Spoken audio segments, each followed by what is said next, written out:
Chapter start करने वाले हैं दशमलव संख्याएं, इंग्लिश में बोलते हैं डेसिमल नंबर्स। हम देख रहे हैं लेवल 1 का पार्ट 34।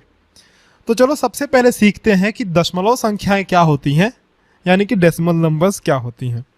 देखो, मान लो ये तुम्हारी है नंबर लाइन, है ना। यहाँ पे बीच में है 0 और इधर मान लो यहाँ 1 2 3, इस तरह से ये बढ़ता जा रहा है 1 2 3, और 0 के बाईं तरफ यहाँ पे -1 -2 -3, इस तरह से ये इधर की तरफ बढ़ता जा रहा है। ठीक है, अब देखो नंबर लाइन पे हमने पहले 0 लिखा, फिर 1 लिखा, फिर 2, फिर 3।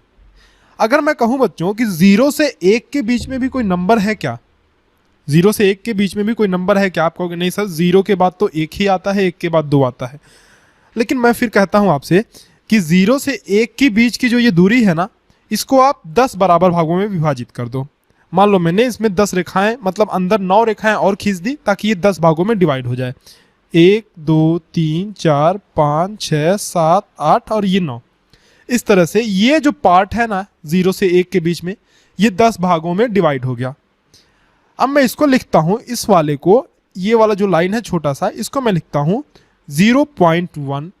उसी तरह से दूसरे वाले को मैं लिखता हूं इसको 0.2। इसी तरह से मैं लिखते लिखते जाता हूं और इस लास्ट वाले को लिखता हूं 0.9। कुछ आइडिया आया आपको कि अगर हम इस नंबर लाइन को छोटे छोटे टुकड़ों में और भी डिवाइड करते जाएं तो और भी छोटी छोटी संख्याएं हमको मिलती जाएंगी जो कि 0 से 1 के बीच में है, क्योंकि 0 एक होल नंबर है, 1 भी होल नंबर है, 2 3 ये सारे होल नंबर्स हैं। अगर नेगेटिव संख्याओं को भी, यानी ऋणात्मक संख्याओं को भी हम मिला लेते हैं तो ये हमारी परिमेय संख्याएं बन जाती हैं। ठीक है, लेकिन इनके बीच में भी छोटी छोटी संख्याएं होती हैं जिन्हें हमने पहले नंबर लाइन पे नहीं दर्शाया था। अभी देखो, इसको मैंने छोटे छोटे टुकड़ों में बांट दिया, मान लो 10 टुकड़ों में मैंने बांटा, तो 0.1 0.2 0.3 0.4 ऐसे हर एक टुकड़े का मान हो गया। मान लो अगर मैं कहूं कि आप 0 से लेकर के 0.1 तक का ये जो लाइन है ना छोटा सा, इसको भी 10 भागों में बांट दो, तो उनमें से एक एक का मान क्या होगा 0.01। ये रहा 0.1, उसके बाद उससे भी छोटा करोगे तो 0.01। इससे भी हम छोटे से छोटे भाग में इसको डिवाइड करते जा सकते हैं, मतलब हमको और भी छोटा से छोटा नंबर मिलते जाएगा। तो इन्हीं संख्याओं को बच्चों हम बोलते हैं डेसिमल नंबर्स, यानी दशमलव संख्याएं। इसमें जो ये बिंदु एक दिख रहा है ना छोटा सा पॉइंट, इसको हम डेसिमल बोलते हैं। तो इसलिए इन संख्याओं को हम बोलते हैं डेसिमल नंबर्स। समझ गए, बात समझ में आ गई। अब अगला पॉइंट हमारा क्या है, चलो सीखते हैं कि क्या कोई फ्रैक्शनल नंबर में और डेसिमल नंबर में रिलेशन है, मतलब जो भिन्नात्मक संख्याएं हमारे पास और दशमलव की संख्याओं में कोई संबंध है क्या। तो देखो, अगर हम लिखते हैं बच्चों 1/2, जैसा कि हमने फ्रैक्शनल नंबर पहले हम पढ़ चुके हैं, 1/2 का मतलब हुआ 2 में से 1 भाग। अगर मैं इसको 0.5 भी लिखूं तो भी इसका मतलब यही है, दोनों का मतलब एक समान ही है। अब आप कहोगे ये कैसे, तो ये हम सीखेंगे कि भिन्नात्मक संख्याओं को दशमलव संख्याओं में कैसे बदलते हैं। देखो, कोई भी चीज ना, जैसे मान लो एक आपके पास ये चॉकलेट है, इस पूरे भाग को, इसके पूरे भाग को आप लिखोगे 1। अगर मैंने इसको आधे पर से काट दिया तो इसको आप लिखो 1/2 लिखो या फिर 0.5 लिखो, बात एक ही है। ठीक है, अब बदलते कैसे हैं ये मैं बताता हूँ, इसी का एग्जाम्पल लेके बताता हूँ। मान लो आपके पास 1/2 है, 1/2, और इसको दशमलव संख्या में बदलना है। तो आप क्या करोगे ना, जैसे 1/2 है तो नीचे का ऊपर में भाग दे दोगे, मतलब जो हर है उसका अंश में भाग दे दोगे। 2 से भाग दोगे 1 में, 2 से 1 में भाग तो जाएगा नहीं, तो यहां दशमलव लगा दोगे और उसके बाद यहां एक 0 बढ़ा लोगे। अब भाग चला जाएगा तो 2 बचे 10, नीचे कुछ नहीं बचा। तो ये 0.5 जो है ना, इसको आप लिख सकते हो 0.5 भी ऐसे लिख सकते हो। तो जब भी किसी भिन्नात्मक संख्या को दशमलव संख्या में बदलना हो तो आप नीचे की संख्या से ऊपर की संख्या में भाग दे देना। चलो एक और चीज मैं आपको बताता हूं, अगर नीचे जैसे कि मान लो कि 4/10 है, या फिर आपके पास 5/100 है, या फिर मान लो आपके पास 6/1000 है। अगर जो आपका हर है उसमें 1 के बाद कितने भी 0 हो, मतलब जैसे 10 100 1000 इस तरह की संख्याएं नीचे हो, तो आपको भाग देने की जरूरत नहीं पड़ती है। देखो कैसे, इसमें कितना 0 है, 1 0 है, तो ऊपर की संख्या में एक अंक के बाद दशमलव लगा दोगे, यानी कि ये हो जाएगा 0.4। इसमें कितना जीरो है? 2 जीरो है। तो ऊपर की संख्या में बाईं तरफ आप चलोगे और 2 अंक के बाद दशमलव लगा दोगे, तो आप कहोगे सर इसमें तो एक ही अंक है, तो एक जीरो अलग से जोड़ लेना। जैसे 5 आपने यहां लिखा, इसके बाएं तरफ एक और जीरो लिख दिया, अब 2 अंक हो गए कि नहीं? तो 2 जीरो है तो 2 अंक के बाद दशमलव यहां लग जाएगा। ठीक है, इसमें देखो अब इसमें कितने जीरो है? नीचे 3 जीरो हैं।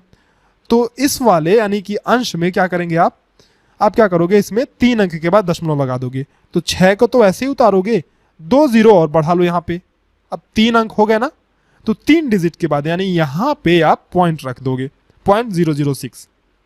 एक और एग्जांपल मैं आपको बताता हूं। मान लो आपके पास नंबर है 4567, ठीक है, और बटे बाई 1000 ऐसे है। अब यहाँ पे तीन जो है जीरोस है, तो ऊपर आप क्या करोगे? 3 संख्याओं के बाद दशमलव लगाओगे, 1 2 3, तो ये हो जाएगा 4.567। बात आपको समझ में आ रही है ना?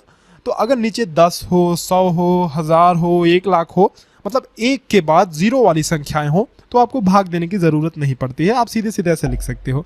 ठीक है ना? आसान ट्रिक। चलो अगला पॉइंट हम सीखते हैं कि दशमलव संख्याओं को भिन्न संख्याओं में कैसे बदलते हैं। अभी तक तो हमने सीखा कि भिन्न संख्याओं को दशमलव संख्याओं में कैसे बदलते हैं। अब हम सीखेंगे conversion of decimal numbers two fractions. देखो, मान लो आपके पास एक नंबर है 1.7, इसको हमें फ्रैक्शनल नंबर में बदलना है। तो बहुत ही सिंपल कॉन्सेप्ट है, देखना क्या करना है। 1.7 है, ठीक है, इधर से आप देखो कि कितने अंक के बाद दशमलव है। इधर से देखना, दाहिने तरफ से, दाएं तरफ से बाएं ओर जाना है आप, इधर से इधर की तरफ जाना। कितने अंक के बाद दशमलव है? 1 अंक के बाद।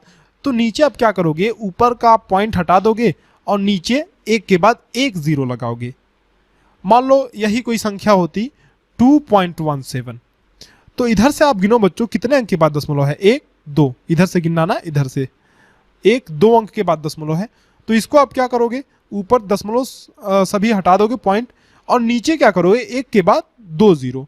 चूंकि 2 अंक के बाद दशमलव है इसलिए हम 2 जीरो लगाएंगे। एक और एग्जांपल लेके मैं आपको बताता हूं। मान लो आपके पास कोई संख्या है 1.568, मान लो ये 4 अंक की संख्या है। इसमें देखो कितने अंक के बाद दशमलव है।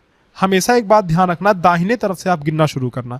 तो इधर से गिनोगे तो 1 2 3, 3 अंक के बाद दशमलव है। तो आप इसको क्या करोगे बच्चों? 1568 तो ऊपर ऐसे ही लिखोगे और नीचे 1 के बाद 3 जीरो लगा दोगे।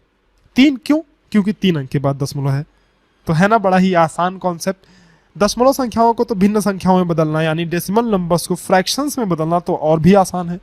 तो इस तरह से आप प्रैक्टिस कर लेना, 2-3 सवाल और आप प्रैक्टिस कर लोगे तो आपकी अच्छी प्रैक्टिस हो जाएगी।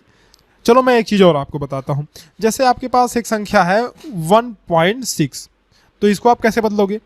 1.16 लिखोगे और नीचे 1 अंक के बाद दशमलव है तो 1 के बाद 1 जीरो लगा दोगे। अब इसको एक और चीज़ आप कर सकते हो, इसको सिंप्लीफाई भी कर सकते हो। जैसे मान लो मैंने इसे काट दिया तो 2 × 10 ये बच्चा, और ये 2/16, तो ये 8/5 इसको आप लिख सकते हो। ठीक है, तो इस तरह से हमने सीखा कि दशमलव संख्याएं क्या होती हैं, डेसिमल नंबर्स को फ्रैक्शन में कैसे बदलते हैं और फ्रैक्शन को डेसिमल नंबर में कैसे बदलते हैं। हमने ये भी सीखा कि फ्रैक्शन और डेसिमल में क्या रिलेशन होता है। तो चलो आप लोगों से मिलते हैं अगले लेक्चर्स में कुछ नए कॉन्सेप्ट के साथ।